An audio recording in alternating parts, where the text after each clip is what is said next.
CM ಸ್ಥಾನಕ್ಕೆ ಸತೀಶ್ ಹೆಸರು ಪ್ರಸ್ತಾಪ ವಿಚಾರ ಯತೀಂದ್ರ ಹೇಳಿಕೆ ತಪ್ಪಿಲ್ಲ, ಅದು ಅವರ ವೈಯಕ್ತಿಕ. ಬೆಂಗಳೂರಿನಲ್ಲಿ ಎಂಎಲ್ಸಿ ರಾಜೇಂದ್ರ ರಾಜಣ್ಣ ಹೇಳಿಕೆ.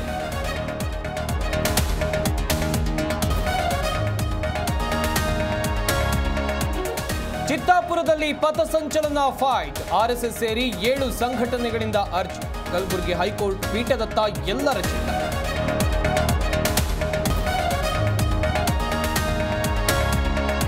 ಹೈಕೋರ್ಟ್ನಿಂದ ಪಥಸಂಚಲನ ಅರ್ಜಿ ವಿಚಾರಣೆ, ಆರ್ಎಸ್ಎಸ್ ನೋಂದಣಿ ಆಗಿದೆ ಅಂತ ನೋಡಿ ತೀರ್ಪು ಕೊಡಿ. ಯಾದಗಿರಿಯಲ್ಲಿ ಸ್ವಾಮೀಜಿ ವಿವಾದಾತ್ಮಕ ಭಾಷಣ.